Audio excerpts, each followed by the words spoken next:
The consent agenda, is there anything to pull from the consent agenda before we approve it? Presented. Being not moved by Director Richmond, seconded by Director Hupel. All in favor, any opposed, motion carries. Any business arising from the minutes? Being none. Moving on to committee reports and recommendations. The EAD committee recommendations of March 9th. 7.1.1, this is a request for decision for the 2026 Community Works Fund project funding allocations. There are many, and that we should move them all together in one big shot. Colin, do you want to speak to the thing that keeps you up at night? I don't really have anything to say on these. These were all in the financial plan, the budgets that have been approved, so they've been discussed at the table before. As David said earlier, I'm just a numbers guy. I'm not actually running these projects, so I love that quote. I'm gonna use it.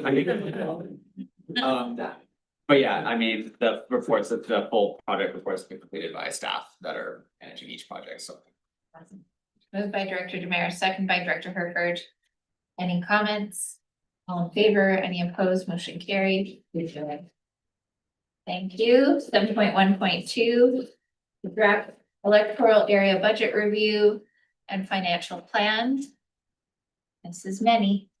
There are many that, and they can all be moved together. So moved by Director Birchstone, seconded by Director Hopful. Any comments? Thank you for all of your work. This is a long process. All in favor? Any opposed? Motion carries.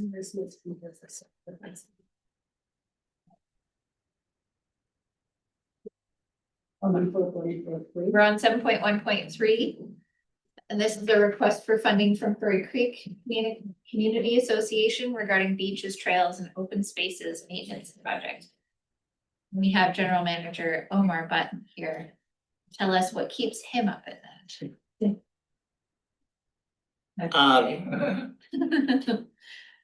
So this, I'm not sure, there's no map included with this work that they're requesting, but the open spaces bylaw for Furry Creek includes all of Furry Creek. But the bylaw does state that it's for the purpose of maintaining public open spaces. So as long as it's a public open space, we can maintain it. So it could be included with our current contract or. Okay. Go ahead.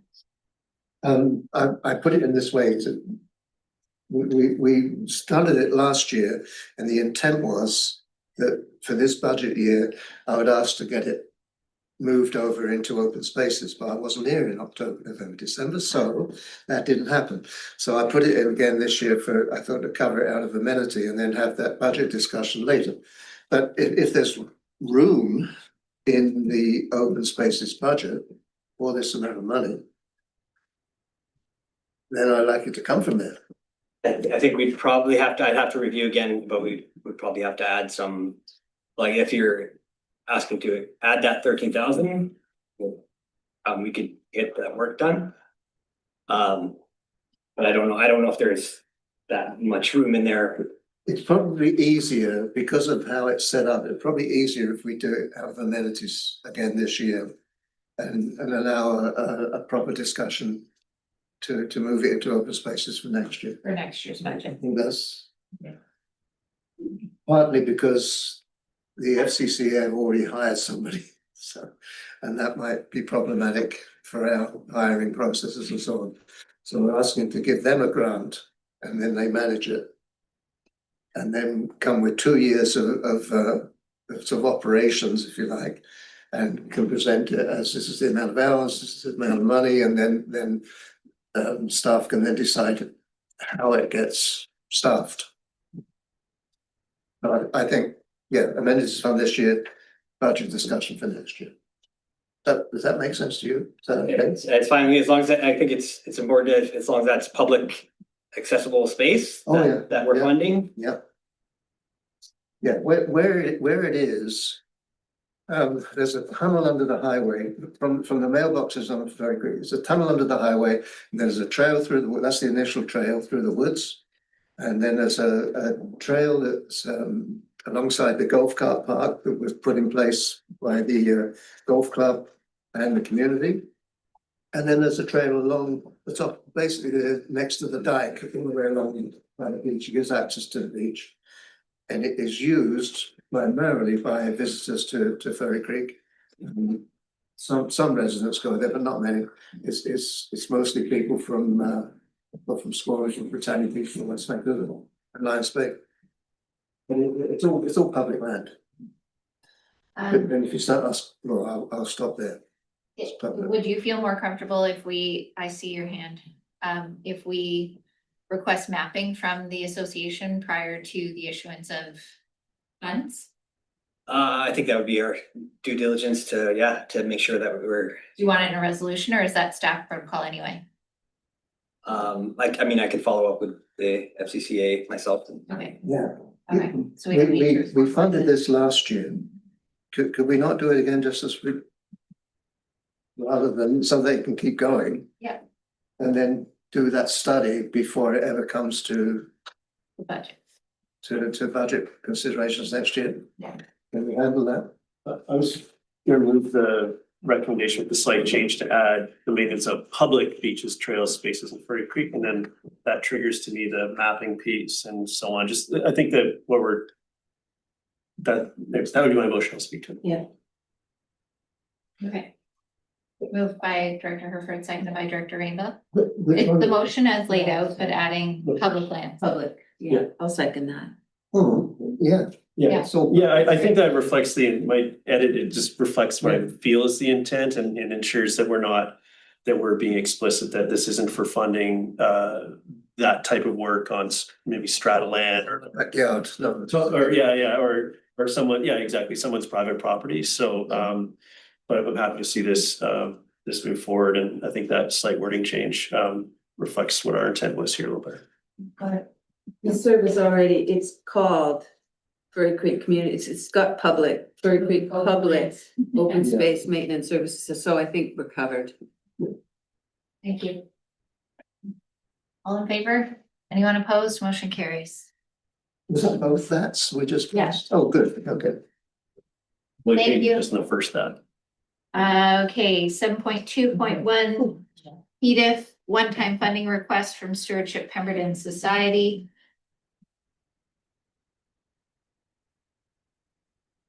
No.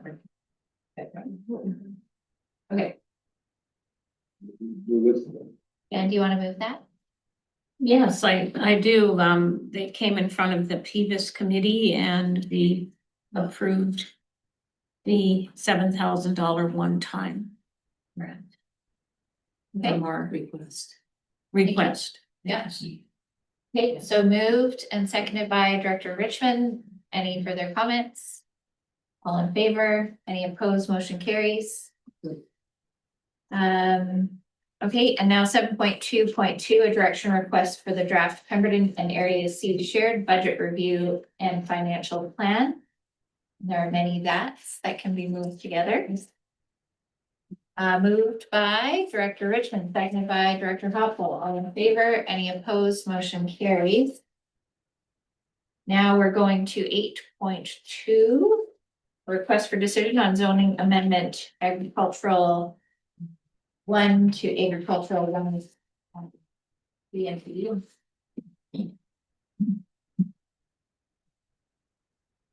So moved.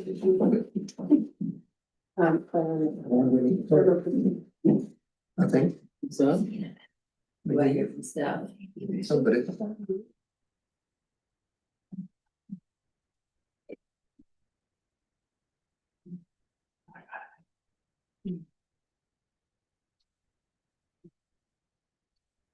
Right.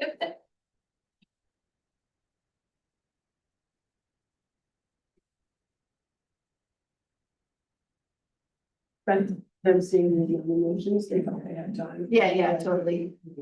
This is gonna be hours. Who knew? Director Richmond was gonna be so efficient. Moving 20 decks in one fell swoop. 8.2. Oh. Hello. Okay.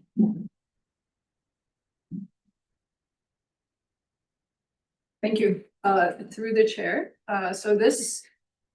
Yeah, so this item is with respect to an agricultural property in the Squamish Valley. The applicant is seeking a zoning amendment to permit bed and breakfast. So this property is actively farmed, has farm status and seasonal agritourism activities. And so the B&B use is proposed as a strategy to supplement farm income. An important note here is that the B&B use in Area D is subject to a number of restrictions. So for example, the use may only take place in a single family dwelling. With a completed building permit, it's restricted to 4 bedrooms maximum. And it has to have a resident on site. And so the approach we're proposing in terms of the amendment to the zoning bylaw is to retain existing agriculture 1 zoning and add a site-specific exemption that permits the B&B use. The official community plan doesn't require an amendment since the proposed use is in line with OCP policies to support economic diversification.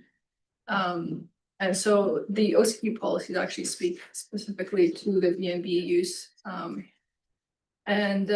So because the proposal aligns with the OCP, we the board may choose to waive the public hearing. So that would be up to the board to decide at a later date. And so there are a number of hazards that overlap this property based on the data we have available. This includes floodplain hazards, volcanic hazards, steep creek. And so as part of the building permit approval for the dwelling, there was a geotechnical and a flood hazard assessment. And there was a requirement for a safe, harmless covenant. It is also important to note that pretty much all other properties in that area are subject to similar constraints in terms of hazards. And so as the next step, we're hoping more to make a determination as to whether this can proceed to second hearing, a second reading, at which point we'll be conducting referrals to the agencies. Let me know if you have any questions. Thank you. Does anyone have any questions? Just I wondered, the question about waiving the public hearing, is that something that we wanted to consider? I think we decide that at a future meeting. Okay. I'd like to move first read. Yep, move first reading and First reading. refer this to. Squamish Nation, District of Squamish. Squamish, Coastal Health. Yeah.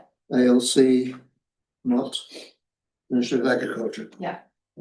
Moved by Director Rainbow, seconded by Director Birch Jones. Any comments? None required. All in favor? Any opposed? Motion carries. Thank you. We're now on to 8.3, a request for decision regarding Area D zoning and OCP amendment bylaws for Porto Cove Campground and second reading. We have Ms. Dewar and Ms. Bell here. Hello. Hello, good afternoon. Hey, hi, my name is Christina Bell, planner with the SLRD. So the purpose of this report is to provide an update since first reading for the electoral area D zoning and OCP amendment bylaws for the Porto Cove Campground.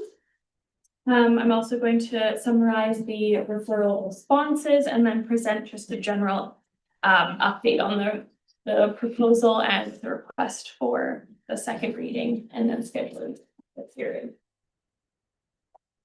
So it's been a while, so just to provide a brief project overview, the application is for the OCP and zoning amendment for proposed commercial campground, which is right adjacent to Porto Cove Provincial Park Campground. The proposal is for 73 campsites with a mix of tent sites and a type of glamping site, which I'll get into details of. This also includes an amenity building with a commercial space and the employee housing above with an outdoor amenity space as well.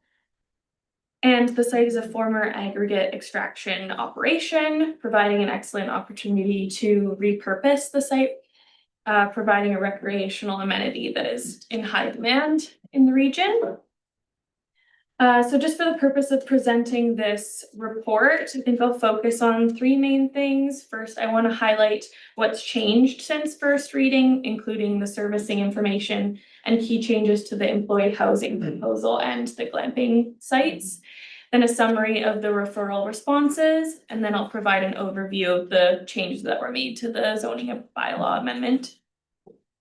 So for key updates since the first reading, a full servicing plan was now completed and accepted by Vancouver Coastal Health.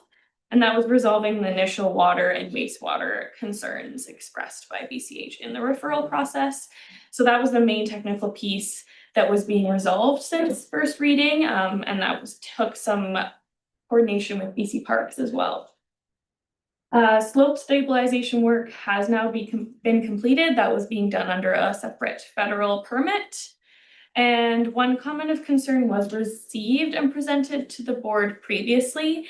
And I just wanted to note that that letter was shared with the proponent as well. And so some of those key issues are being worked through and will be addressed through finer design details that the campground bylaw does address already.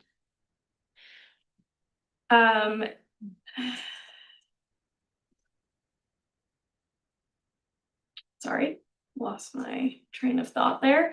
So for the glamping sites, I wanted to touch on this because this is a new concept. The proposed concept is for campers who might not have their own recreational vehicles, but would like a more comfortable camping experience. So the proponent plans to offer RVs or tiny homes on approximately 19 of the sites. And if the proponent does end up using this tiny home concept, they must meet the definition of our camping unit, which means it can't be a park model trailer or a tiny home placed on a foundation. So really, these tiny homes still need to be designed and constructed to the recreational vehicle certification. So they might look different, but they still will be certified as an RV. And the length of stay is managed under our campground bylaw already as well. So the maximum stay in all camping units is not more than 30 consecutive days, and that goes for all camping units in the campground already.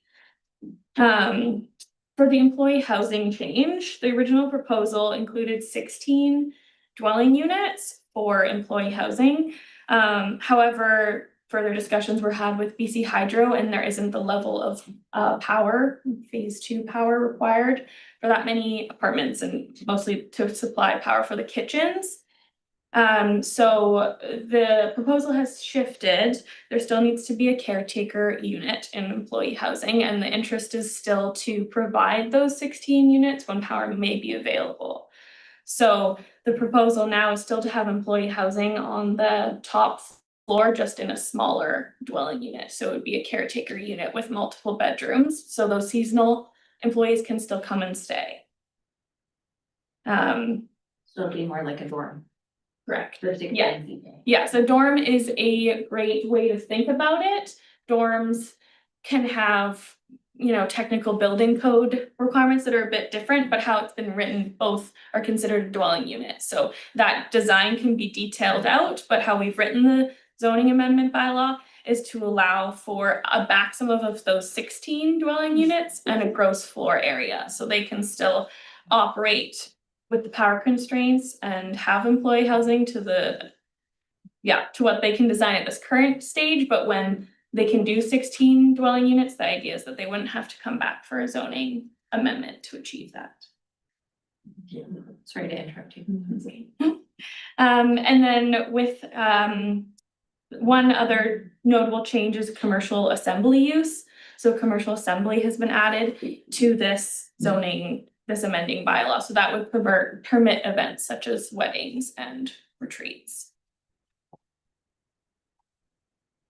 So for the referral summary, I'll just quickly go over those. I think that begins on page 252 of the package.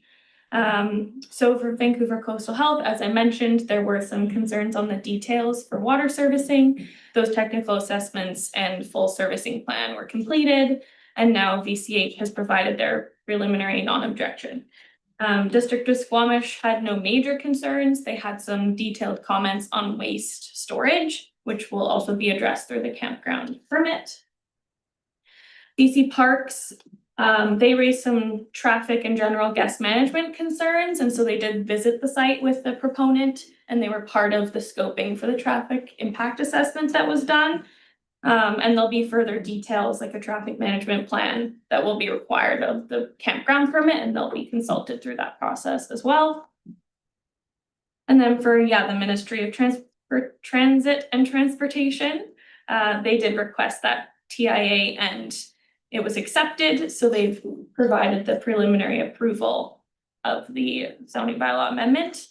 For the Ministry of Water, Land and Resource Stewardship, they flagged a habitat of the northern spotted owl in that area, so the environmental report was updated. And there's not currently any tree clearing proposed anyways. For CN Rail, because the railway, as we know, is adjacent to the site, they did suggest a 30-meter setback.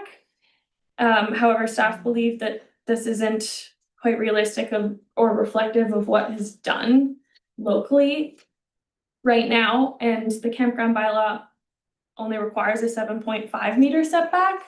The proposal has a 15 to 20 meter setback already provided, and then fencing and signage can be incorporated as well. And then Squamish Nation also provides some really meaningful feedback and suggestions, and those have been shared with the applicant, and we hope to continue to work those into the more detailed design stage at campground permit as well. Examples include like Squamish place naming and culturally significant revegetation work. Professional reports, I won't get into too much of the details there. To highlight, the traffic impact assessment does include the suggestion of a multi-use pathway that's been proposed and between the BC Park site and the private site. So a location has been determined, but the details of that will require a lot more coordination between the parties, and those conversations are ongoing. And then for water servicing, the property is was unserviced, and BC Parks actually does have servicing infrastructure within an easement on the subject lands, but those were deemed, not able to support the new campground. So that's where all the new technical assessments came in, and the water supply does have adequate supply and quality to support this campground. More detailed designs and geotech required for the wastewater system as well. Those will come as those designs are more detailed. And then briefly just wanted to look at the amendment bylaw because some changes were made to the zoning amendment bylaw specifically. And that's on page 258 of the package.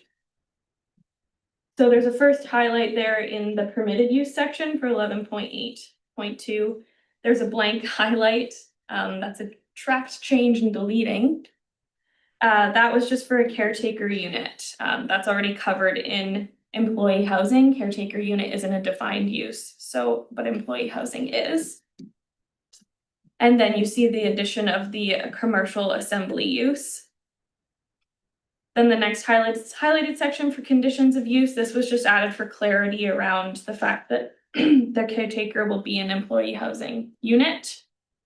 And clarity on the recreational vehicle and the tiny home. These are all covered in our definitions already, but this was to provide clarity for the reader. And then in 11.8.4 for regulations, 0.3, there's a maximum number of campsites. It only increased a little bit since first reading. But before there was a prescribed number for tent sites and RV sites. It's been written this way just to provide a bit more flexibility if the proponent would like to do more tent sites than RV sites.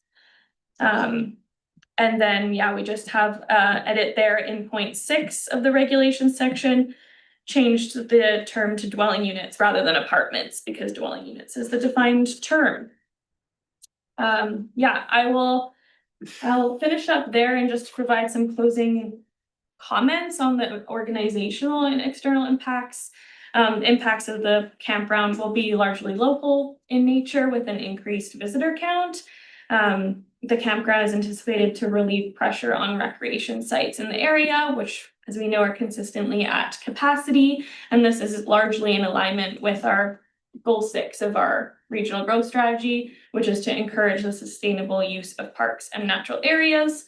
So by expanding this managed recreational capacity in a location already anchored by the park, we can hopefully contribute to a more coordinated recreational network. So I'll leave that there, but happy to answer any questions.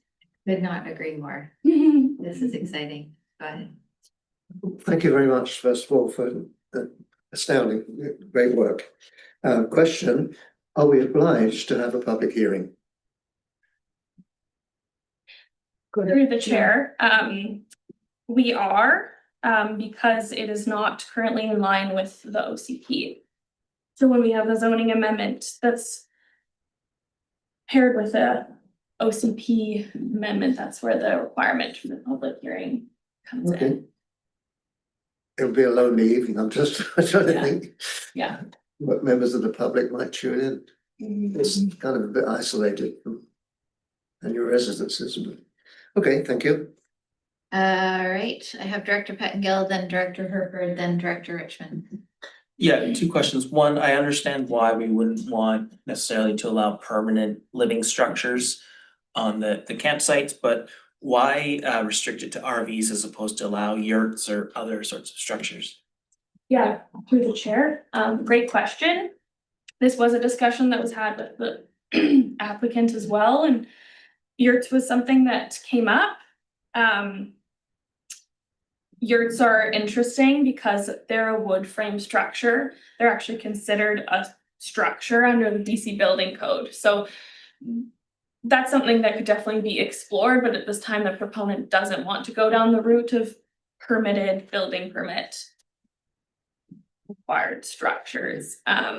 So as far as a glamping site or a glamping tent goes, there wouldn't be anything stopping a visitor from bringing a glamping tent, but an actual yurt by definition has a wooden frame that isn't, you wouldn't come and set up your own yurt and then take it down, and that's how the building code has been interpreted from the yurt perspective. I don't know if you have anything to Yeah, add no, from that's the an discussion. excellent response. Just the only piece to add, we hear has come forward from the building department that the yurts to be built to the BC building code standards, it actually becomes very cost prohibitive. And then we also have elements of the wildfire protection DPA that are really challenging to meet, specifically around the roof. And we've had a few, I can think of one example that's been successful at meeting both the BC building code and wildfire development permit area requirements, and they've had to go through really lengthy means to get there and costly. And so this information was communicated to the applicant, and they determined that there were other forms of tourist accommodation that would meet their intent without running into the challenges from the building side. Thank you. And then the other thing, just wanting to understand our expectations in terms of bylaw enforcement. Like when you mentioned events, and I'm thinking there's a provincial campsite there. Does this mean we might have an obligation then to start responding to noise complaints from the provincial campsite, or BC Parks, they would be responsible for dealing with that? Because it is, the source would be on something under our jurisdiction, I think. So just can you clarify what our obligations would be there? Yeah, thank you through the chair. I would say that our special events bylaw also applies to these types of events, which has been included in the zoning amendment bylaw as well. So any special events over 200 guests does require a permit for that and notification. And our noise bylaws and the campground permit would still have weight would still be regulating that use. So if there was a wedding or event to take place, those prescriptions on that the noise bylaw puts there would still be relevant. So whether it's a wedding versus just people at the campsite, those same noise restrictions would apply. Yeah, and I feel like then maybe other aspect I could add would be that there is that caretaker requirement on site who would be helping to manage any of those noise considerations. So as Christina mentioned, the noise bylaw would be capping out at 10 PM. I'd have to double check for area D. So if we did start receiving noise complaints, there may be bylaw enforcement. I also suspect that the caretaker would be on site to be managing any of those aspects. One more thing to add to that, not necessarily on the enforcement side, but as part of the campground permit, we will be requiring a traffic and visitor use management plan. So if this is something that comes up as a concern, that could be something that is to be included in such a plan of managing events. Okay, Director Harford. Thank you. Couple of questions on the matter of the setback from the CN track. The suggested setback was communicated by CN, but is there Transport Canada rules that govern this? I appreciate sort of the assessment of that's not general practice and this is okay, but is there something else at play we should be aware of, or how do these things interact? Yeah, that's a great question through the chair. Yeah, I'm happy to jump in. We did have like early on some communications with CN, and they it was really hard to get through it was hard to communicate with staff, and they had a different perspective coming from a very urban center that there was no flexibility on their end to reduce their referral comment around that 30 meters. And speaking with other planners in the corridor, we see that 30-meter setback isn't typically applied. So we're kind of in this space where like, what is reasonable? And yeah, I think if the board has further direction on that, staff would be happy to take that back to the proponent. 15 meters feels like, and I guess part of the other context in this site is it is quite sloped down to the track. And we also looked at what was the norm or practice for the provincial park that's currently existing without issue. And so I think between that, the existing setbacks and the topography, it was felt that the 15 meters met the basically safety. There will be noise if trains are moving through there. Thank you. Okay, I guess the second question is, I've heard it quite a few times in the presentation, it was in the report as well that, this matter will be addressed at a campground permit. I've never dealt with a campground permit before. So what kind of what type of things should be there and what should we be looking at here? I guess that's really the nuts and bolts of the report. The things in the report are the things you should be concerned about. But can you help delineate between those two functions so that I don't conflate them? Yeah, and I'm happy to jump in with a really quick response, and Christina can provide any further details just around like the functioning of our zoning amendment process and the campground bylaw process. This was our first example. We actually have two that are in play right now. We'll see which one moves forward first. And our staff's intention is that the campground bylaw would be a condition of adoption. So you will see what's in that campground bylaw prior to any zoning amendment bylaw being adopted. If those details are of interest, we can be bringing. So campground permit? So campground permit would be issued. So it would be the campground permit issuance would be a requirement of any bylaw zoning OCP amendment bylaw adoption. Our zoning amendment is a stronger trigger. We want to make sure that we're really happy with where the campground permit is at. So when we have an opportunity to process these concurrently, we will choose to process them concurrently. And if the board would prefer to see this level of detail earlier in the zoning amendment process, we are able to move that forward. It could be worked at say like second reading. These details are already being addressed by like in terms of site planning by the proponent. And if the board would like to see like a draft campground permit, say a second reading or in advance of the public hearing, that's absolutely something we can work into the process. We have committed to the proponent that that permit issuance would be required prior to adoption. And I would offer that staff are also trying to figure out what this concurrent process looks like and welcome feedback from the board on what that looks like.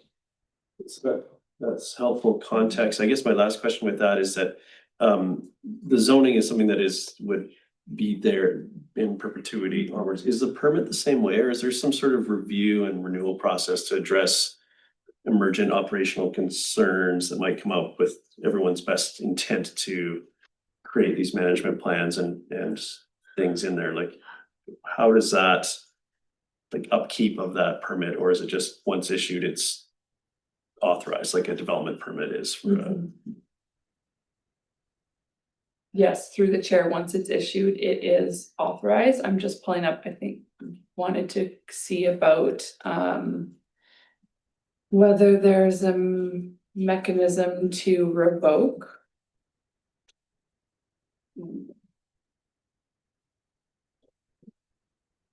I think I think that's a conversation for another day. And just before I lose the thought, I do think it'd be useful to have at least a draft or the types of things that are meant to be like a high level draft even before we go to the public with it. In case we do get a high level engagement, we need to have these answers, and I would appreciate having some clarity there before we actually make the later step in this process. Thank you. Chair, if I could just add as well with the campground permit, like when mentioned in the report of certain elements that will be detailed later, a few of those are like the wildlife attractants for garbage and waste management. And so we already have regulations on that. So it's just a matter of them proving out how they will achieve that. So there's certain things that aren't really exactly up for deliberation and more of those things. And then, but I understand wanting to, of course, yeah. And then with the oh, I just lost it. That's okay. Director Richmond. Not a huge question, but I'm curious, and I think it's 73 sites, right? And the proposals for 16 employee units. Seems like a really high ratio, and I know it's not our job to question business plans and that, but just in the interest of keeping the footprint from being unnecessarily big, I'm wondering if any justification has been offered for 16 living units, especially when we consider what's being asked for down the road for more permanent employee housing there. So yeah, I'm just kind of curious if there's a justification, and it seems like a lot to me, and I don't want to see as part of this project a really big housing unit, or I'd like to keep the footprint small and the wildlife big. Yeah, through the chair. That's a great question. A detailed justification for that wasn't provided. That's something we can definitely ask for in reviewing the first reading. The employee housing offer was very well received, so that wasn't something that was flagged, but definitely something that can be asked for. I think that's a fair question. As far as like footprint, it would be 2 floors of employee housing, so building up rather than maybe expanding that full footprint. And just to make a comment that the site area is already disturbed, so they're not actually planning any of this work on any of the vegetated area, but understand the concerns and can definitely ask for that justification. Appreciate it. I know it's a disturbed brown site but I'd just be curious to understand it. I'm supportive of having employee housing on site. I just don't want to build unnecessarily on the site. Thank you. I think through the chair, one of the considerations and whether 16 is the right number, we could bring that back to the proponent and kind of sort of tease out a bit more of a rationale. They had envisioned sort of kayak rentals and some sort of more amenity type pieces on site that may require staff to be supporting that. And I think the other consideration that staff, like SLRD staff, had was that this site is relatively isolated, say, from any other community, so that we would prefer people to be living on site rather than commuting every day. So, and even if that is maybe just for the summer months, the employee housing definition does specifically require that the employees are on site are supporting the on-site operations, not employees for an operation, say, in Britannia Beach. And I just wanted to add, as I was able to find the information in the campground bylaw, specifically around whether there's an ability to revoke the permit. There isn't to revoke the permit, but planning staff do have the ability to conduct inspections on an as required basis to ensure the terms of the campground permit are being satisfied. And then we have our bylaw enforcement process if there are issues. We also have the ability to request a letter of credit or other tools through that permitting process, similar to a TUP or perhaps a DP process. Okay, Director Stoner, then Director Rainbow. Thank you, the chair. Just one question around, I think what I heard was trying to increase the flexibility of being able to use more sites for tent sites if necessary. As I read the proposed amendment bylaw, it says the maximum number of campsites 73. It doesn't secure any as tent sites exclusively. I just wonder if that's something that we had intended to just allow all 73 to be super flexible, or if we wanted to secure a certain number of tent sites, just given the smaller footprint that they have. Through the chair, yeah, thank you for that question. You're correct that the intent was to provide that flexibility with the site planning of such a large site. The proponent was asking if they can still move around and adjust the site plan, which they're still doing, and if that can often relate to the number of certain tent sites or RV sites, and recognizing that we're at second reading, that was to provide that flexibility. Yeah, I recognize that then, as you read it, doesn't require a number of tent sites. So if that's something that. And can you just remind me what the previous version had in terms of the secured number of? Yeah, I can speak that. I have it open here. So the first reading report and proposal had 37 walk-in tent campsites, 7 tent/car campsites, and then 42 RV sites. Did you say 37 walk-in? Yeah. So then there's adequate 37 parking spots near the front of the parcel so that they can park and show their stuff in. It is the best place in the world. Yeah. Director Rainbow? Well, I just had a question about the employee housing. And I appreciate it's not intended for people working in Britannia or Berkeley, but would it be okay if the people worked at the provincial campground? Because I don't believe they have any employee housing there. Yeah, they do. They've got houses near the back. They've got what? They've got houses near the back for their staff. Okay. Would we allow them, if they needed a couple of places and the rooms were available, would we consider that? Yeah, so through the chair, our employee housing definition does not provide for that. Okay. Okay. Would someone like to move second reading So as amended, both bylaws? So the bylaw 1830-2023 be read a second time as amended, and that bylaw 1828-2023, the OCP bylaw be amended and read a second time. And that the board directs staff to schedule and advertise a public hearing to be held electronically, etc. Moved by Director Rainbow. Seconded by Director Herford. I'd like to propose an amendment. Just to, and it should be minor in nature, but just to have the, I suppose the part that speaks to the public hearing to say that the, at least the objectives of a campground, permit be, included in the package for the public hearing. Just so we have clarity that that's something that should come together. Okay. Great. Any other comments?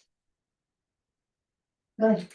Just, this is exciting, good work, and feeling like this moves our region in a good direction. It's not just something that I think touches one spot, it's good for all of us, and so I look forward to hearing what the public has to say. Yeah, just briefly, I concur with my colleague that we've long been advocating for investments in camping facilities throughout the corridor and beyond for many years now. While we often know that those are public facilities, we also are welcoming private investment into that space, knowing how much demand there is in this corridor. We're looking forward to hearing what the committee has to say at public hearing as this goes forward. Thanks. All in favor? Is there anyone opposed? Motion carries. Thank you both. I just want to report. Sounds really good. Okay, these next few, we have seen them many times. 8.4, request for decision on parcel tax bylaws. Number 1956-2026 through 1965-26, and these are presented for adoption. It's a group. You can do the first 10 as a group, just moving first, second, and third reading, and then Got it. the 10 as a. There we go. You want me to read each one? Okay. You don't want me to? I mean, hey. You don't want to turn No. You don't love the sound of my voice? Okay. So moving first, second, and third readings of the first sentence. Moved by Director Stoner, seconded by Director Herford. All in favor, any opposed, motion carries, and that the same 10 be adopted. Moved by Director Crompton, seconded by Director Rainbow. All in favor, any opposed, motion carries. Right. 8.5. This is a request for decision for the adoption of the 2026 financial plan bylaw 1966-2026. Good afternoon, Suzanne LaFrance, Director of Finance, and we have the financial plan bylaw in front of you for adoption.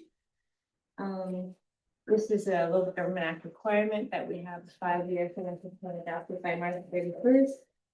The 2026 budget had a lot of discussions to take place at the board committee of the whole and also at the electoral area directors committee meetings. They're all open to the public, and all of the meeting agendas and minutes were posted to the Get Involved SLRD webpage at the budget talk section.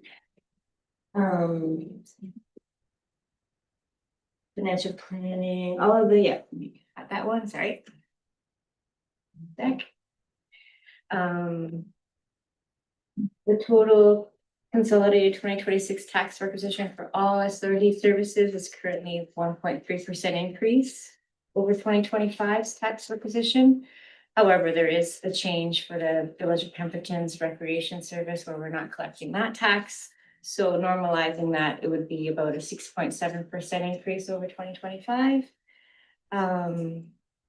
The annual budget also found some services that needed supplemental funding in order to keep the same levels of service. And these are also added to the recommendations of the board to approve. They have been reviewed during budget discussions with the area directors.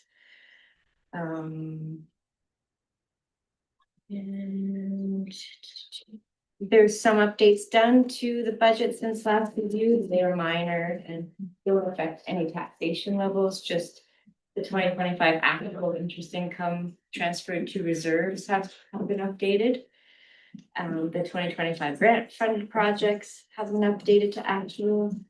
And the 2025 transfer from reserves for projects have been updated to actuals, and also some 2026 grant funded projects, just to update the amounts. But again, no tax impacts. Attached to the report are the updated infographics. So the board saw the infographics last month, and so they've just been updated to the actual financial plan bylaw numbers, which is very minor changes to when you saw them last month. And attachment B is the bylaw for adoption. Attachment C is the detailed financial plan, which rolled up to the subtotals is the bylaw for adoption by consenter. And there's also the communications and engagement summary attached in Schedule D. And the next steps would be, after this is adopted, I would start creating the requisitions for the municipalities and the province. And all of those details are attached in the detailed financial plan attachment C as well. And I'll just open up to the floor for any questions. Yeah, just two things, and the first one I think I may have just forgotten, but page 292, general government, the total revenue and total expense lines 2027 to 2030 kind of increased by, I assume, CPI roughly, consumer price index, but the 2026 budget is significantly higher for both. Is that, am I right in thinking that's Cataline Creek stuff that couldn't flow through that tax service, and that's primarily Cataline Creek related grants and so on that has to go through general government? Sorry, page 292 in our is the general government schedule A, and you're talking about the requisition line? The total revenue line and the total expense line, like the 2026 column seems out of step with the rest of the years, which kind of go up in a slow, but like 2026 is, they're very big numbers, sort of out of step with the rest of the subsequent years.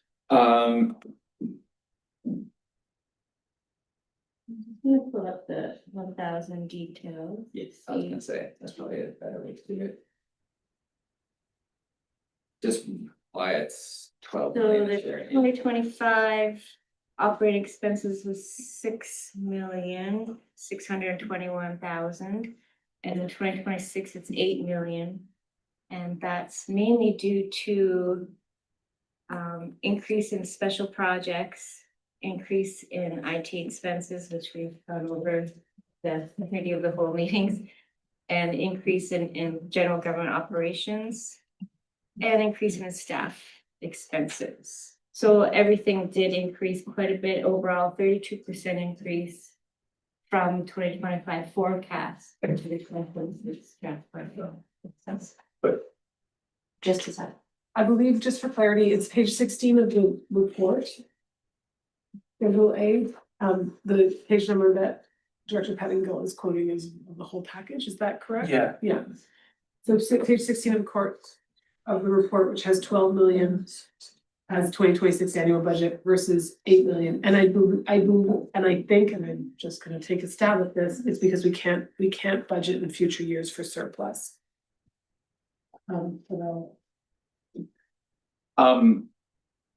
Yeah, you will, that's why there's always a jump in requisition amount, is the fact that we can't budget for surplus, so we can't assume that there's any carry forward revenue. Suzanne might be able to speak to the fact of why there's actually a drop in operating expenses from 2026 to 2027. Yeah, 2026 had a lot of special projects, and those were a lot of grant funded projects. And so that drops off in 2027. So the 2026 special projects was 1.8 million, and then it drops to 257,000. So it's just those special projects that are probably carried forward, and they're in the 2026 budget, hoping to be finished. And then the 2027 drops those off of the budget. Okay, thank you. And then my other question was, Schedule A, the Sea to Sky Trails Exhibit 3004, which is page 384 of our agenda package.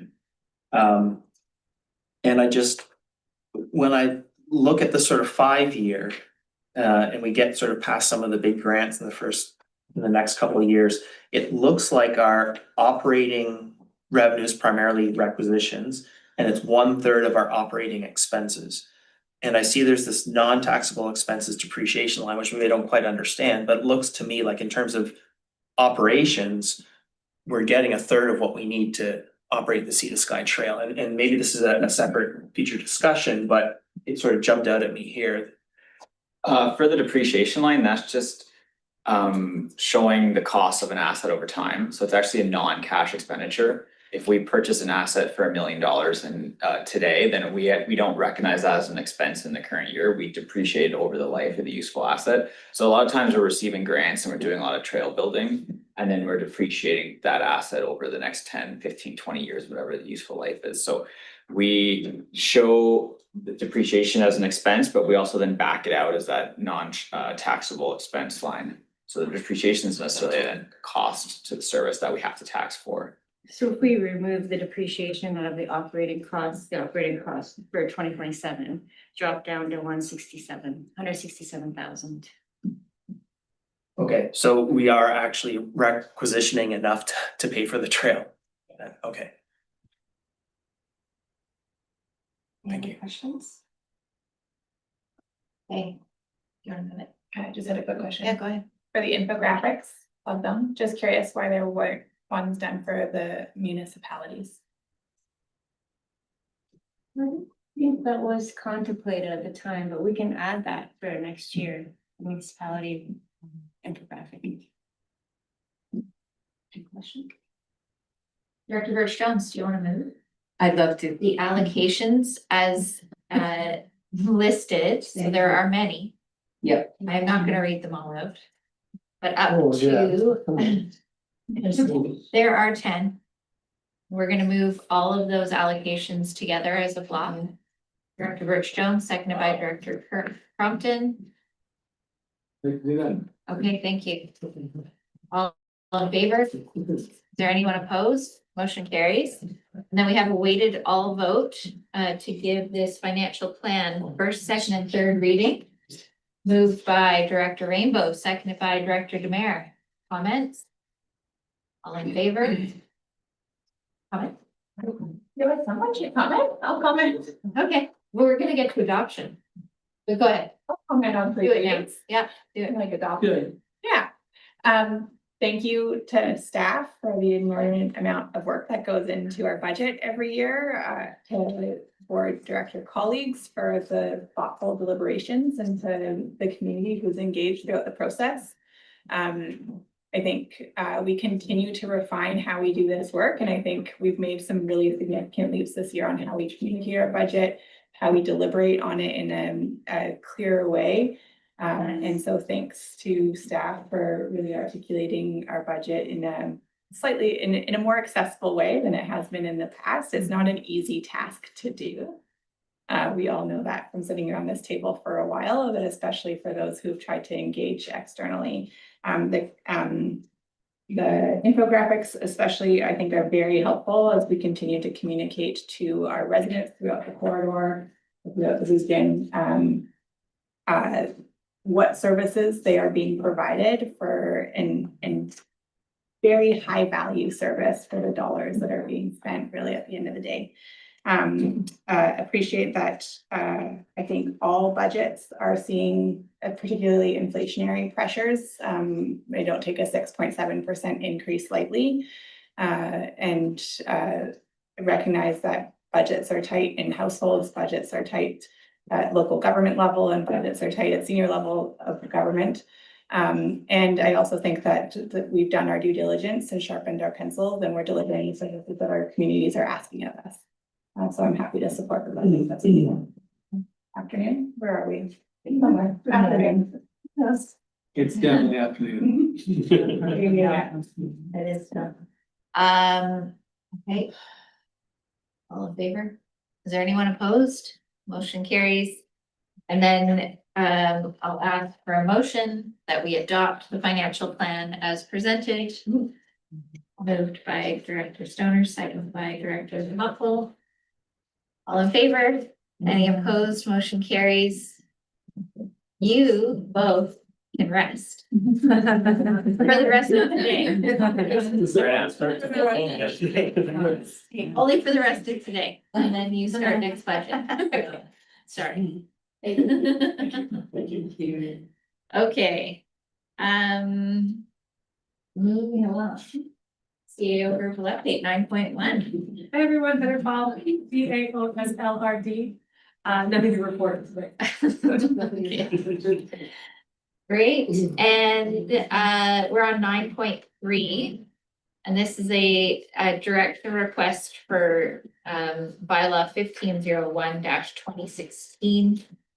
This is the director's remuneration bylaw, review of proposed bylaw amendments, and we have Ms. Zalitsky here. Hello. Hello. Walk us through. We've seen this at committee of the whole. We've seen this at the policy committee, or governance committee, one of the committees. And I'm going to turn the floor over to you.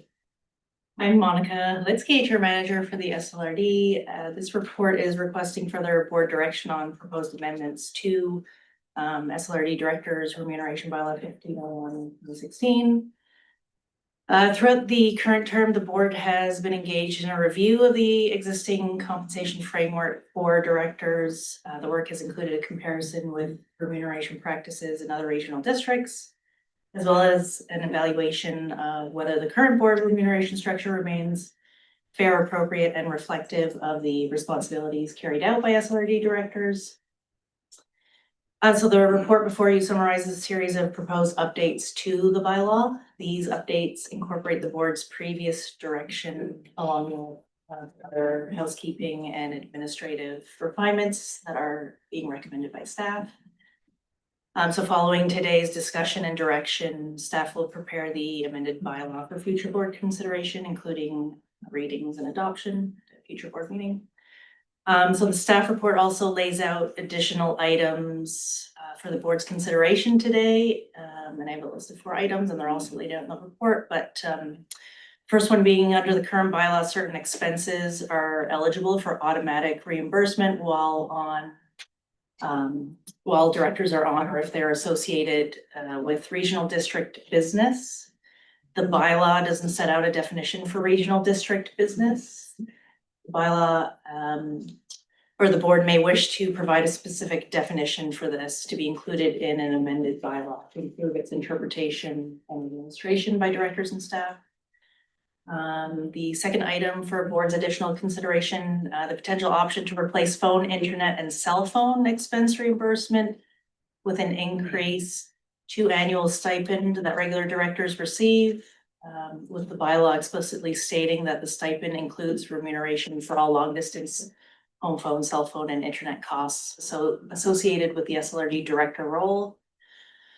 Third additional item for the board's consideration today, the potential option to increase the annual stipend that regular directors receive to remunerate directors for the mileage and transportation with meetings or activities that fall outside of the current list of meetings eligible for automatic reimbursement for transportation expenses, with the bylaw explicitly stating that the stipend includes remuneration for all transportation associated with the SLRD director role. And then lastly, for the board's consideration today, for the newly proposed childcare benefit, instead of reimbursing of actual costs, being reimbursed with the submission of a receipt, that a periodic allowance be provided to a director who is a parent of a dependent under the age of 16.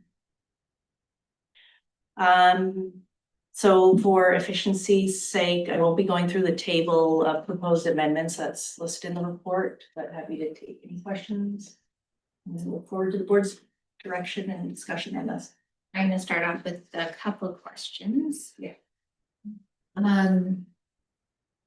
Dependents under 16 seems, I am not paying for sitting for my 12-year-old because he can now babysit other kids. So I would be more comfortable to lower that age to 12. just cause. Why have 16? That's, I mean, it's generous, but it's not necessary. So I would recommend that it maybe, unless there's a strong feeling around the board that it should be a different age, but Under 13? 13, yeah, that's fine. And then for phone and internet, I think that was intended from the last board discussion to be a monthly allowance rather than, or an increased stipend or a monthly allowance, depending on the board direction, right? So, or discussion around whether we build it into the stipend. So it's just you no longer submit your phone bills and go ahead. Right now, the current method is actual cost reimbursed with a receipt. Right. But those, like my TELUS bill and someone's Rogers bill can vary widely. And it's not necessarily reflective of, and it also feels like very laborious to go through and highlight every phone call that was board work rather than a $30, whatever the fair rate is. Go ahead. Thank you. The staff did look at the recommendations of the board, and keeping in mind that one narrative that we heard was less administrative work. We have had great success as staff to move away from everyone submitting their TELUS phone bill and them going through it, them doing the math, them filling out. You can imagine all the steps for this. Yeah. And going into a bi-weekly allowance. So if you'll see on the option under additional board consideration, the option for that would be either an increase to a stipend specifying that that stipend is meant to cover those costs, or the monthly allowance. Keeping in mind the monthly allowance is similar to the stipend, it's taxable. Yeah. Just that this would not be a taxable expense then. So it would probably need to show up, correct? If it's separate? So we're saying a regular allowance versus putting in a claim being reimbursed, right? Because your expenses aren't taxed, what you're reimbursed for expenses, it's not part of your taxable income. So it's just comment, which one is more complicated for staff and directors? Yeah. Thank you. Yes, a monthly allowance or an increase of stipend would be taxable versus the work of downloading and submitting your expenses, that's not taxable. Right. So the directors could also consider that when they choose the amount, if they want to go with an allowance or a stipend. But you're correct. Allowances are taxable and stipends are taxable, submitting expenses are not. Okay. Are there any other questions from anyone? Go ahead. I just wondered about providing, I know that I've been wrestled with this with a home, like the need for a home office, which I think is just providing a letter that says that it's required for your work. And I think that might, have we considered that in this? It's just coming to me as we're having this tax discussion and I think might be critical, could be important. Has this been considered in this? I'm sorry, it's the late in the game, but. If I can interpret this right, there is a form that anyone can fill out that says this expense that I'm being taxed on is for my work, and then you can, but it's a form you fill out during your taxes. We have advised the staff of that. There's a home office one that has to come from the employer that says it's required for your work. And that's an employee here, so you wouldn't be considered. Right. Yeah, that's. I really appreciate the alternates, the shadowing meeting. I think that is a really good idea. I don't have my alternate here, but if I knew that I was gonna be away, like, to bring her to shadow a meeting a month before or 2 months before would be really great. I think that's a good idea. I do have a question, like when it comes to the meetings, would they, so if we take this SLRD over the 2 days, we have a committee of the whole, we have a regular, we have a closed. How is that defined in the payments? I mean, there's not too much difference anyways, but is it 322 for each day, or is it 322 or 32 or whatever it is? And then 155 for closed and 155 for a committee of the whole? How does it work? It's per meeting. It's per meeting, so is the SLRD for 2 days, is that inclusive of both days? Like one meeting? What's that? 2 meetings. It's 2 meetings? So the 2 meetings, the regular board is 1 meeting fee, and then Committee of the whole. committee of the whole is a second. Okay, and the closed is within the inside the, yeah, okay, all right, great, thanks. Interesting question, though. Because we could divide it out by regional hospital district. Closed has its own agenda. Right. And it can stand alone. And then you've got your board meeting and then you've got your committee of the whole. Right. So it's, but I think we would want to be really clear that maybe it's per day. You know, MFA pays on a per day, and there's a half day. If the meeting is less than 3 hours, then it's considered a half day. If it's more than 3 hours, it's considered a full day, and so it's paid accordingly, so that it's not per meeting. Exactly. And then you're not paying travel per meeting because you've gone to 2 days of meetings. Right, it It's just- travel per travel. Oh, great. Yeah. Done? Yeah, I've got a couple of things here. One is Area A with Mental Communications and Starling. Mental Communication now provides 50/10. And we're probably gonna increase for sure when we get fiber. So that element of it, that is considered high-speed internet by Canada regulations, 50/10. And so I think that can get modified. And Area A can also have a satellite phone. Well, I have an InReach and I've never charged for it, other than when we had the internet out during the 5 days that we had internet outage from the all the avalanches. And again, today's world, you can get a phone, an iPhone in particular, that will have messaging services. Currently it's free, but it will get charged down the road. So there's options there too, depending on who the person is. And the last one is transportation one, where set cost. Like you take a look at my situation where I haven't been here, I've been using it on transportation since September. And I'd like to keep it the way it is on the transportation side. Because every director is going to be different. Yeah, yeah. Well, and the next Area A director could live in the town of Lillooet. Anywhere. Yeah. Or Vernon.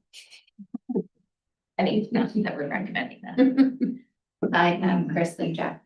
Yeah, I like staff suggestions and I'll maybe make some comments once this is moved. But for me, this is great progress. I wanted to comment though on or respond to the question about 16 or 12. I wonder if it's better, just if the idea is inclusiveness, dependence requiring supervision, like if you have someone Down syndrome is 22, like maybe that's an appropriate use of this still. Yeah. I like that. Thank you. Yeah. Yeah. Exactly. Jack, then Vivian. This has been around, like we've talked about this a lot and there's been lots of direction given over time. I'm just wondering if what you have ended up proposing here has any aspects of it that you're concerned about through the chair.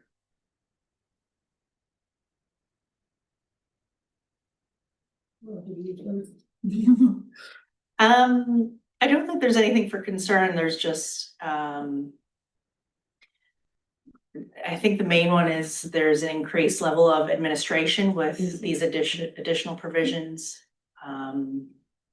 That's why we're proposing the option of, you know, increasing the stipend and doing away with the actual cost and submitting receipts. There are some potential downsides to that as well, as Director DeMare mentioned. And then, you know, when you're not submitting, when you don't have that method of actual cost and submitting expenses, sometimes what's actually happening gets lost. You don't know if people are actually traveling or using their phone for regional district business. So there's advantages and disadvantages for both. For the childcare benefit, right now, what's being proposed is narrow. It's titled childcare expenses, but it could be, the scope could be broadened to say dependent care expense. Requiring supervision. What's being proposed is we're requiring the submission of receipts for childcare expenses, but there is also the option to not require receipts. But if we're not requiring receipts, that could, what's actually being paid out could increase if we're not asking for receipts.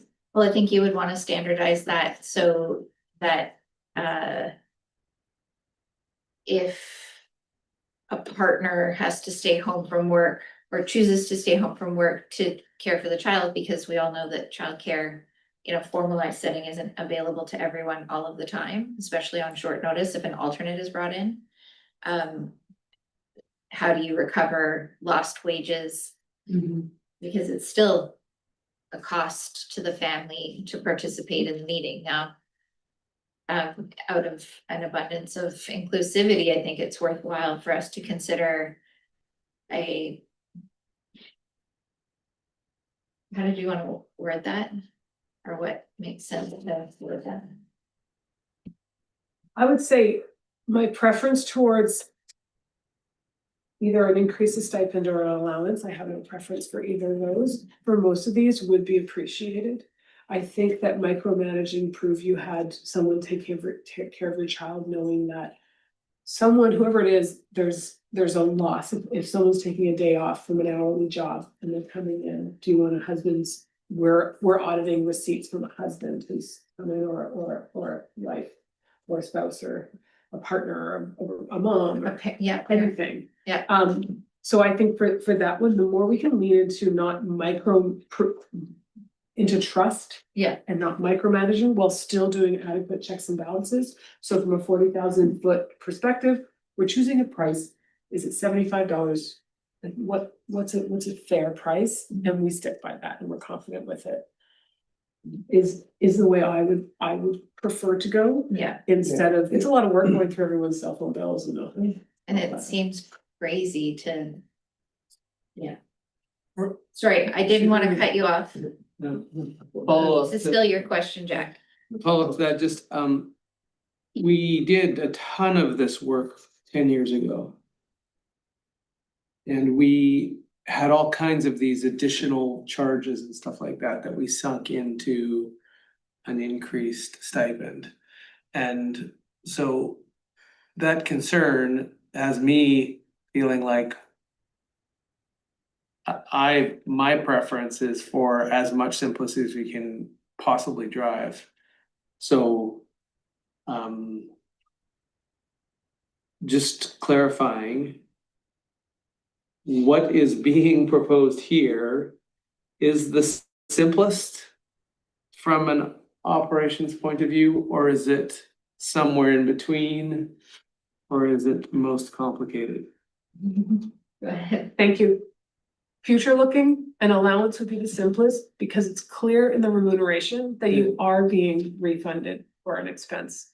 Whereas the simplicity, when it was last done, didn't specifically say we're increasing the stipend in order to cover these things. I think an allowance is just as easy. You do it from a staff perspective and you have that clarity. You see cell phone allowance. Who's paying for my cell phone? It's right there. Instead of rolling it into the stipend. Yeah. Then I would be willing to move the allowance approach. I still have Director Rainbow and Director Stone question. I had a comment actually here. you could spend, we could spend weeks on this, you're never gonna produce a bulletproof policy. If you've got a bad actor in the group, that person will find a way of cheating. You know, I don't look around this table and sort of think in those terms. I'm prepared to trust people. You know, someone's got, says they've got this certain childcare expense, that's what they've got. It bothers me that if we start going down the road of having to account for every single penny and so on, I much prefer this sort of broader allowance type of approach. Just, you know, I heard of one UBCM thing I was at, I heard of a guy that was elected as an electoral director. He'd missed 2 meetings, then go to one, missed 2 meetings, go to one. Just cheating, you know, and they couldn't find any way of dealing with it. I'm rambling, sorry.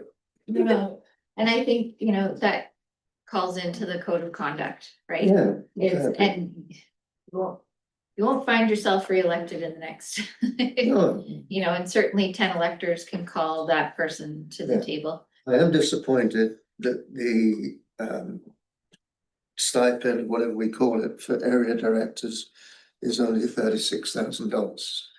The end of last term, when I didn't think I was going to be running, actually, I brought a motion that would have put that up to, by this time, would have had it up around 46,000, which I thought was more appropriate.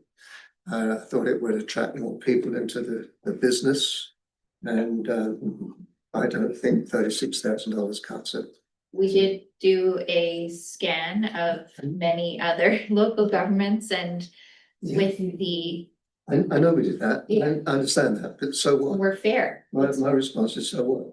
So it might not, yeah, This is very unique regional district, and it wouldn't have bothered me at all to have gone to a higher rate and said to other regional districts, we think this works for us.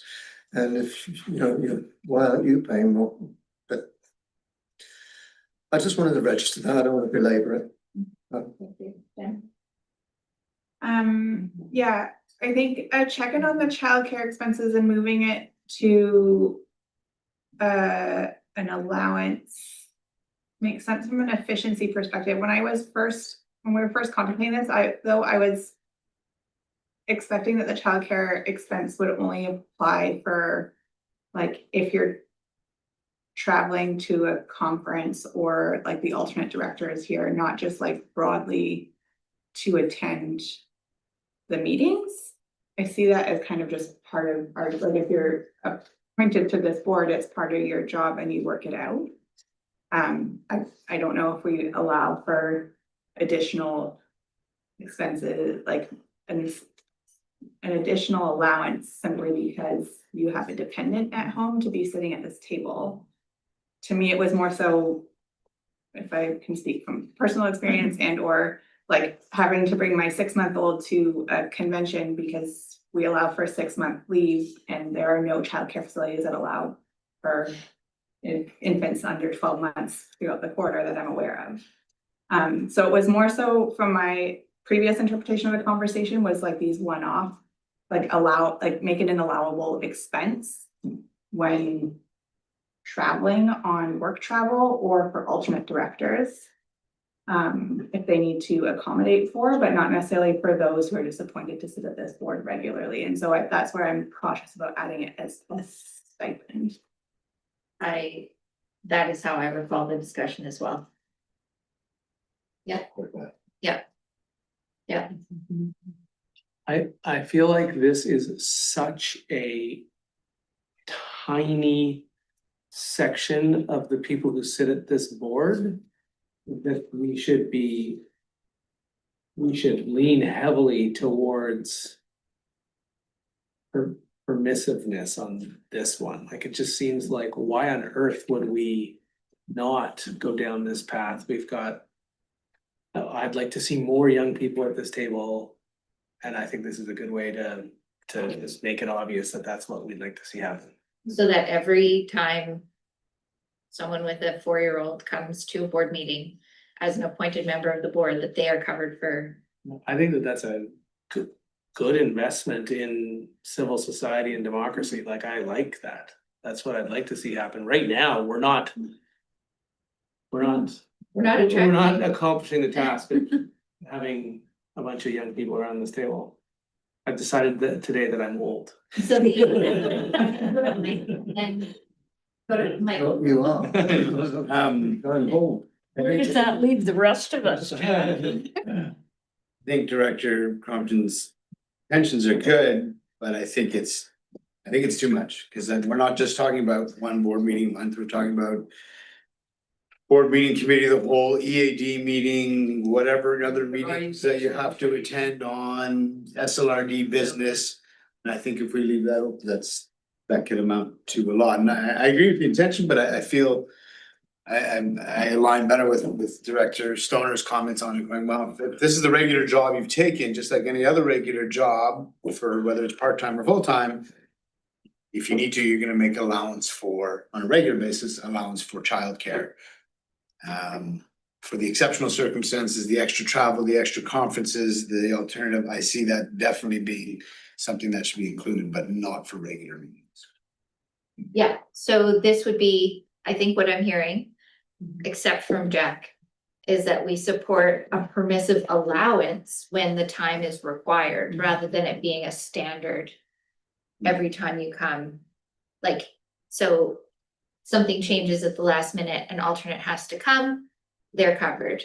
A board member has to come and their usual circumstances have changed. Either they're traveling out to Lillooet for a meeting, or something has changed. We don't have to get into the why and the how, but something extraordinary changes and they need a different level of childcare for the day. They're covered and they don't have to go through a board permission to get that covered. It's just, is that too much? I'm not trying to make this more complicated. We're trying to make it more permissive. And we trust people to make good decisions about the expenses that they're gonna submit. Can we? Okay, one more time. Sure. Our electoral area directors are making $36,000 a year, and our municipal directors are making $18,000 a year. I think if you're a 28-year-old, who we'd love to have a 20-year-old at this table, who could have their childcare dealt with, they might actually be able to consider it in a serious way. So I just. But the municipal directors not make 18,000, are they? 18,000, I think that's what it is. Yeah, but On top of. that's what we pay, but the municipality pays them a stipend as well, doesn't it? I just waiting. Okay, all right. I'm not getting traction. It's fine. Okay, Yeah. Arvind. I was gonna lend my support to Director Crompton on this one. I do think it'd be a wonderful problem to have. That there were that many people around the table that required it, and I don't think financially that the impact of half the board accessing this would be substantial. And I think when you look at the stipend, yes, municipal directors get a stipend from the municipality for municipal work. There's nothing additional when they're appointed here, save for this. So I think that attending these meetings and paying for a childcare to do so, could potentially eat up a large percentage of the take home of that without this. So I'd be in support of a more permissive piece, and people I know that I've in certain roles I've been eligible for certain expenses very easily that I just haven't claimed because I don't feel that I need it or that I want to take advantage of the piece that's there for me. So I think this could be that same category. Okay. I support that also. Yep. Vivian? Just, first of all, overall, I really appreciate the work. Thank you. And I think you caught a lot of what we were asking. And I'm delighted that we're covering a childcare allowance. As much as people want to claim, we're not doing it as an allowance, like just because you have a child, you're gonna get so much extra on you. Okay, no, but if you are a director, you will get an allowance for phone routinely now, if I'm hearing that. I think that's great. Yeah. I think that's cutting out paperwork on our part, staff's part. I like it. I really like the automatic enrollment of directors in the EAP program. Thank you. And then that sort of got me thinking about, well, how are directors gonna know what they're entitled to? So all of this is gonna be part of the orientation for new directors, right? After the next election, like all of these entitlements will be sort of laid out for them.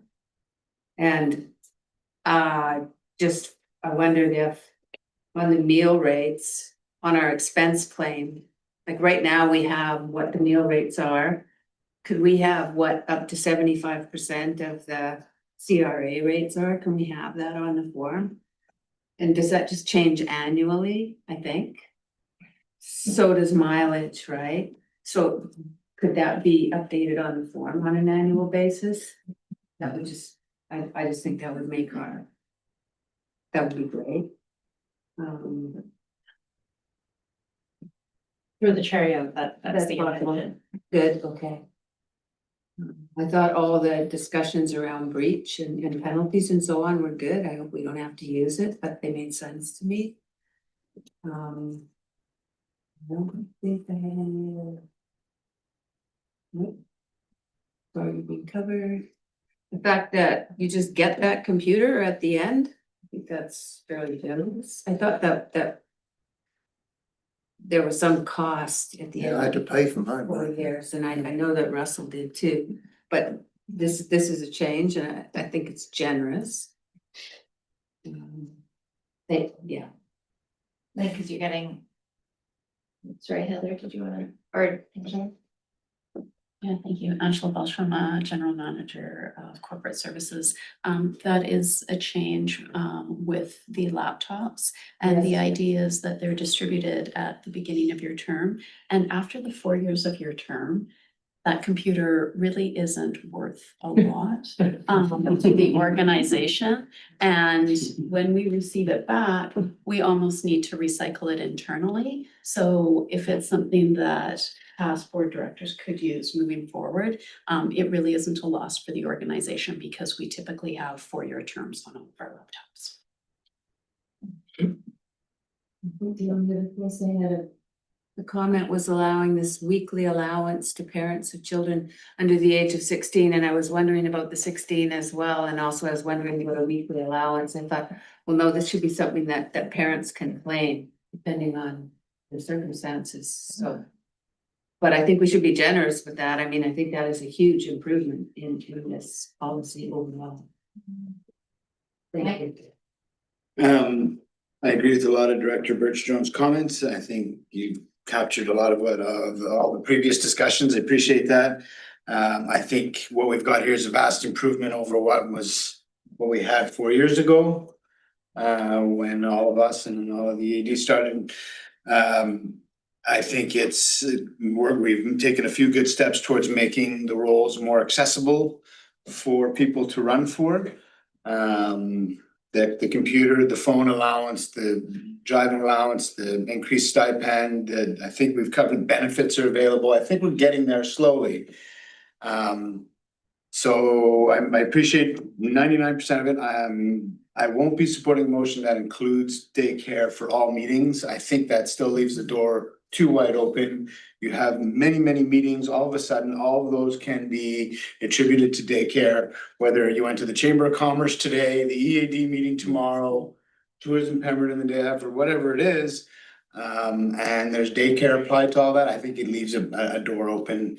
And whenever I'm judging on benefits packages, staff and salaries and within budget, director remuneration, I try to consider what our residents have and get and try to make sure that there's some sort of alignment there. And I think by going to that extent with daycare, we've gone a step too far. So I won't be supporting a motion that allows for daycare on all days. But definitely without repeating it the way Director Stone laid it out. Thank you. I'll go Heather and then Monica. Hi, I just have a clarifying question. I think we're trying to capture everything that was said here, and regarding the child care or the dependent care, it was, what was proposed was that those with dependents, however we decide to define it, would have, say, $1,000 more a year. At which is paid out bi-weekly, kind of like an allowance, so it wouldn't be. These are all the meetings I attended, and now I'm giving you $75 for each meeting. So just for clarity, it was just, so you have a kid that's under, however we defined it, or a dependent, you would have an additional allowance of 1,000, 1,200, whatever, per year. And that is meant to cover everything, just for clarity, that it's not a per meeting idea. Right. Okay, thanks. What's that? I said I should listen better. I'll move that. Okay, just that one item? No, sorry, the reason I say I should listen better is I feel like correct me if I'm wrong, what I heard was that the proposal was to treat the childcare benefit in the same way we treat other things, in that it is what would you phrase it? An allowance. Lot rate. Yeah, and so this kind of, what I heard CO Paul say is we are taking a wage plus allowance approach to the suite of these benefits. Is that fair? Yeah, I would move that. All right.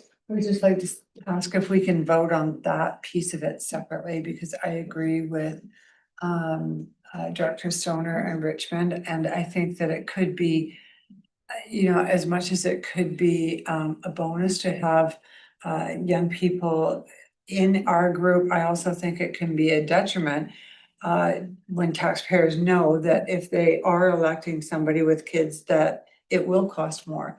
I don't agree that I just think that it can work both ways. So I agree that we should pay for different pieces of it, but not do the straight across $100 a month or whatever, however it's laid out. But I would just like to vote on that separately, Okay. if we can. I am mindful that we're at 4:00 and we're all exhausted. Would we like to defer this to tomorrow and continue the conversation tomorrow? Because there are still pieces that I don't want to just fast forward through. You can compile what we've heard now, so. Yeah. Have a premise. Yeah, is that okay? Yeah. We just had another point of clarification on where we landed, as I was trying to read the proposed amendments with the current bylaw on eligible expenses for meetings of district business. And I know that this is a piece where you said may require some additional language. As it currently would be, how would we what meetings would be eligible? You would just get the allowance. I think as it currently reads, you would still submit expenses for. Isn't it? So under what's being proposed in the table. Currently, what's being proposed is, are we talking about childcare expenses? More like transportation. Right now, it's broad because it's regional district business, but there isn't a definition for regional district business.